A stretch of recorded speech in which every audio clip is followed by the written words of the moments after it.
So today we are going to talk about cruise ship cabins and staterooms because believe it or not, there are some bad ones out there that you absolutely want to avoid at all costs. Did you know that there are over 235 different types of cabins on cruise ships? They come in all different shapes, sizes, and colors, from inside cabins to balcony cabins with hammocks and baby making music. You got suites that come with a butler named Milton alongside an assistant butler named Carl with a K. There's also suites that come with suites. The list goes on and on and on. However, for this video, we are going to go over the top 6 worst cruise ship cabins and staterooms that you want to avoid at all costs. By the way, shameless plug here, but if you want to save yourself the trouble of finding the right cabin, especially if you have specific wants and needs, you can check out our amazing sponsor over at Lux Rally Travel. They are absolutely the best of the best, and they will make sure you have not only the best cabin possible, but the best catered vacation experience of your life.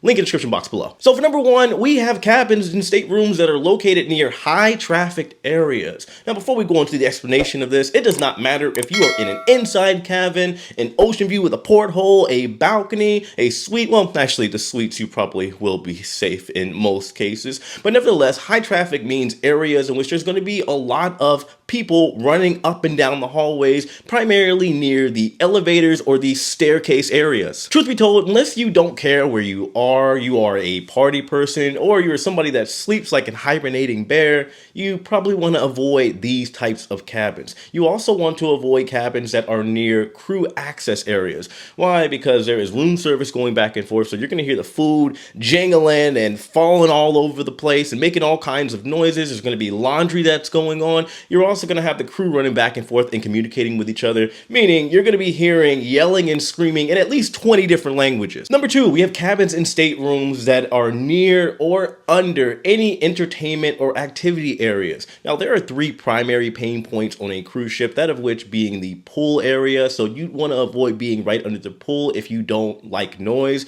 So maybe midship somewhere is usually where the pool is located. And then for the lower decks where they have places like the casino and the theater, you also want to avoid usually the forward or front part of the ship as well as the aft or back part of the ship. Now, of course, do keep in mind that the layout and design does vary here and there from ship to ship. However, things are typically the same to a degree for each cruise ship. It's pretty simple to figure out. However, I would highly suggest that when you are booking your cabin, if you want to avoid these areas, take a very detailed look at the floor plan. However, this also could come out in the benefit of the passengers depending on where you want to stay. Some people are gamblers, so you want to make sure you get a room that is reasonably near the casino. Maybe you're somebody that wants to go do cannonballs at the pool or enter the sexiest man competition. Then fine, by all means, get a cabin over in the upper decks and you'll have a great time. Number 3, cabins and staterooms with the potential for motion sickness or excessive vibration. Now, once again, this does kind of sort of, but not really vary from ship to ship, but primarily what you want to avoid in the event that you don't have your sea legs yet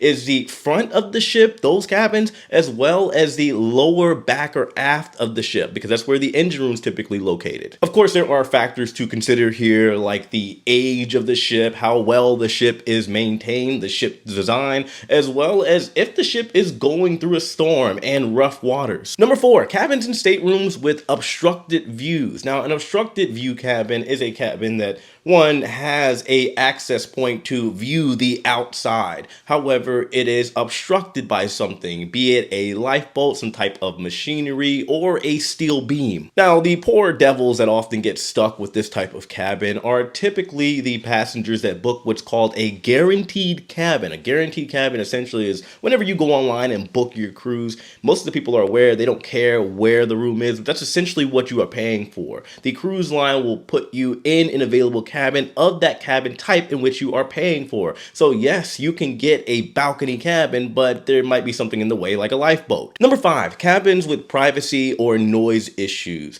Now, this is due to, of course, the design and location of your stateroom or cabin, and there are 3 primary styles styles of cabin that you absolutely have to watch out for if you want to avoid this issue. That of which being inside cabins, because depending on the ship and its design, the inside could be tucked away somewhere where you are near the crew laundry room. You could be surrounded by other cabins that have balconies. There is, of course, the connecting cabin, which means that there is somebody that is next to you, that if you guys, let's say you are with the family and you guys are cruising together, there's a door that basically acts as a thin wall if you are not with that adjoining passenger that is next door to you, that you could access if you want. If not, there's going to be the potential for more noise to get in there than you would if you were in a normal cabin that wasn't adjoining or connecting. You also have the promenade or inside facing balconies. Now, if memory serves me right, this primarily revolves around Royal Caribbean and MSC. For Royal Caribbean, you got two classes of ships that this is going to entail, that of which being the Oasis class as well as the Icon class. And for MSC, you have the world class cruise ships. For Royal Caribbean, for example, they have the Surfside neighborhood. They also have the Central Park area. Central Park's a little bit more quieter, but if you go to Surfside, there are kids through the day and the evening time. And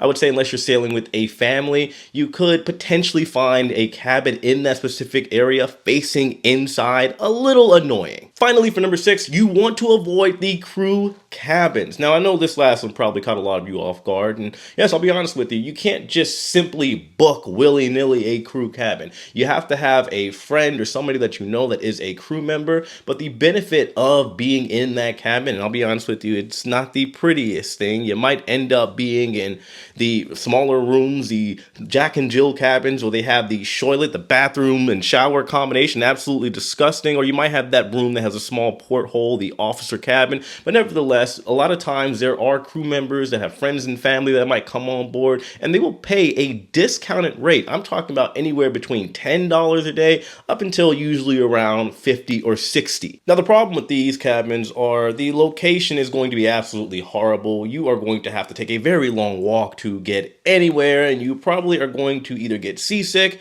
or you're going to get your sea legs very, very quickly. There are also no amenities in those cabins whatsoever, and you can forget about an animal folded towel, and those rooms are either going to be really loud because you're going to hear, well, some noises next door, or it will be eerily quiet. Either way, it's just not the best idea. Anywho, that's what we got. Have any of you fine folk ever stayed at any of these cabins, or maybe you prefer these cabins for the price or the location or something that it offers that you absolutely like? Let me know your thoughts in the comment section below. Once again, guys, subscribe if you haven't already. Hit that like button on your way out. And yes, if you want to book a cruise, make sure you check out Lux Rally. They will make sure you get the best price and you have the best cruise possible with the best cabin or stateroom. I appreciate you guys. I love all of you, and I'll see you later.